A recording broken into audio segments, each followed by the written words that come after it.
The Fourth Key by Bradley Raymond. Jacob happily accepted the ring of keys from the real estate agent. He handed them to Gina. He was glad to see her smiling for the first time in a long time. Neither of them thought that they would ever live to see this day. "It's ours," she said. "It all seems like a dream." Jacob hugged her tightly and kissed the top of her head. The real estate agent smiled at the couple and pointed to each of the keys in Gina's hand. "Let's get this over with so you two can begin enjoying your new house. This key fits the front door, this next one goes to the garage, and the red one goes to the back door." "What about the fourth key?" Jacob asked. "What does it fit?" The realtor looked puzzled. "To be honest, I'm not sure what door it goes to. There are always a few keys like this on every ring, though. They've been there so long that nobody knows what they unlock anymore. Maybe it's the old owner's car key or a key to a safe deposit box. I'm pretty sure it doesn't go to anything in the house. As far as I know, there aren't any more doors that have locks."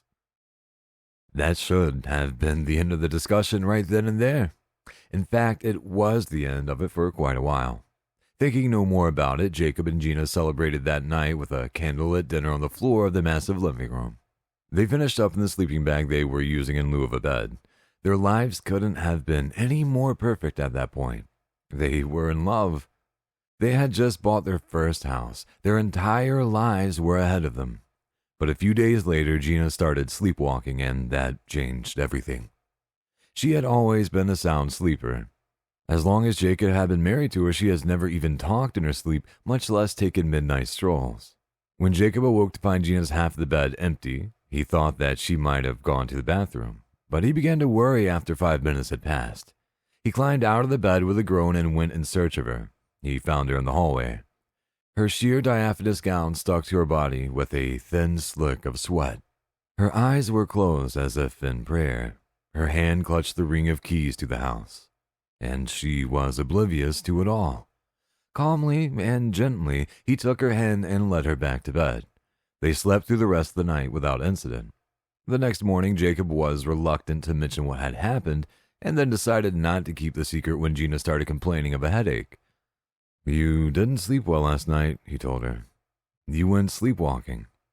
Gina laid down the spatula she had been using to scramble eggs. "Are you serious?" Jacob nodded. "Where did I go? What was I doing? I don't remember any of that."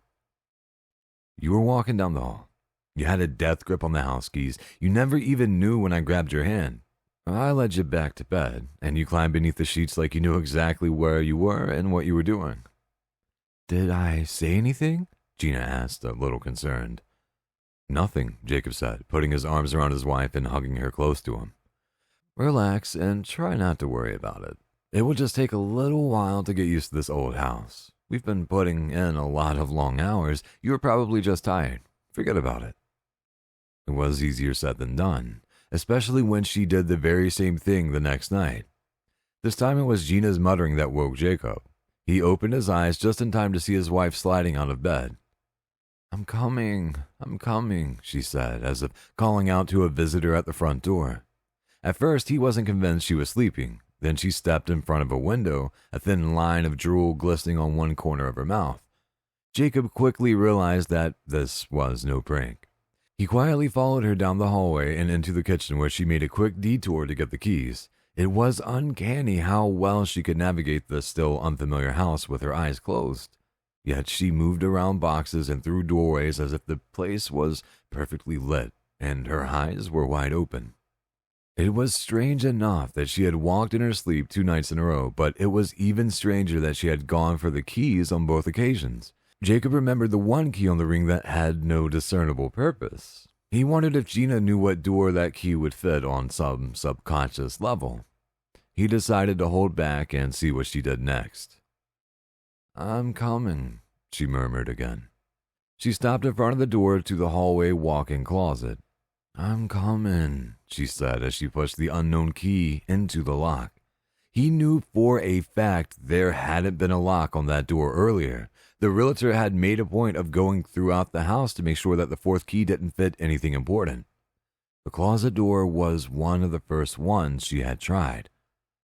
Maybe he had watched too many movies or read too many books, but he knew that something unnatural was waiting on the other side of the door. Something that could be potentially threatening to Gina. "No!" he screamed as Gina turned the doorknob. Immediately she woke up confused and scared. "Jacob?" she said, releasing her grip on the door. "Where am I? What's going on?" Jacob ran to his wife and hugged her tightly. "You were sleepwalking again," he said. "Let's go back to bed." Gina looked at the door she had been about to open and the keys that she now held in her hand. "What was I doing? I was trying to unlock a door that didn't even have a place for a key." "I don't know," Jacob was quick to say, snatching the key ring. "You must have been having some sort of dream. Let's just get back to bed." Once there, Gina went back to sleep easily enough, but Jacob wasn't as fortunate. He kept wondering what might have been behind the door. Eventually, that curiosity was enough to push him out of bed and into the hallway. The closet door was closed up tight like the lid on a tomb. He put his hand on the knob and stopped, confirming what he knew to be true. There wasn't a place to insert a key, nor was there any sort of lock, so far as he could tell. Jacob wondered if he had been dreaming along with Gina when he saw her insert the key. Maybe they had been sleepwalking together. Gritting his teeth, he turned the doorknob a quarter turn, braced himself, and then turned it the rest of the way. The door swung open on its hinges, revealing a stack of boxes that they hadn't unpacked yet. Nothing menacing crouched in wait for him, as he half expected. He turned the closet light on to confirm it. The closet contained exactly what he knew it would.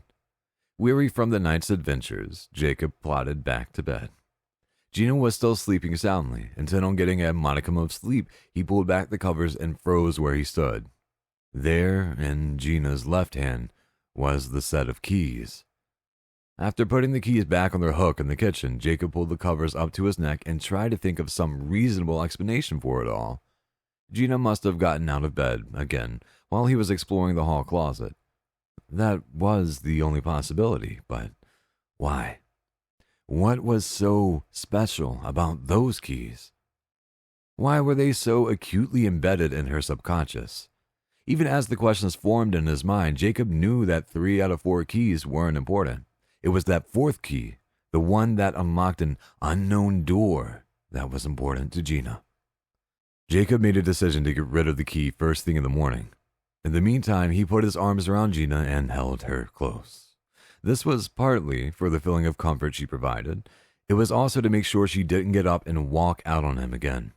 He felt her pull away from him a few minutes before dawn. Sunlight was just beginning to creep into the room, stretching Gina's shadow as she walked in front of the window. Despite the disorientation of half asleep, it took him only a second to realize that she was gone again. A slap to the face couldn't have aroused him any better. "Gina!" he shouted, hoping to wake her before she made it to the closet, but something had a hold on Gina and was blocking out his words to her. She had already gotten the keys out of the kitchen again and was inserting the 4th key into the lock that hadn't been there before when Jacob found her. This time she didn't hesitate. She turned the key and opened the door. "I'm coming," she whispered. The moving boxes weren't there like before. Instead, there was a great dark void like the vast expanse of space.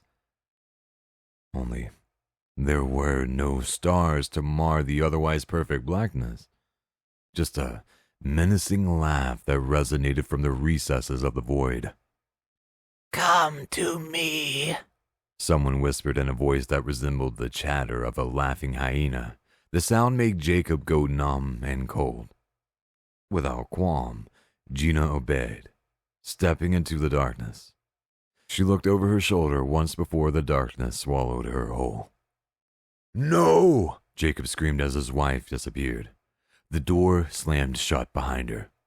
Jacob could have sworn that Gina woke up the minute she glanced over her shoulder at him. The look in her eyes was one of confusion and fear, and an expectation of pain. He ran to the door and opened it to find the same dirty moving boxes that had been there to start with. There was no sign of Gina. What was worse, she had taken the keys with her, leaving Jacob with no way to go after her. He must have searched the house 50 times or more that day, hoping that Gina would show up. She never did. Sometimes at night, as he lay there crying and hoping his wife would come back to him, he imagined that he could hear the soft sound of weeping. The thing that disturbed him the most is that he knew his imagination had nothing to do with it.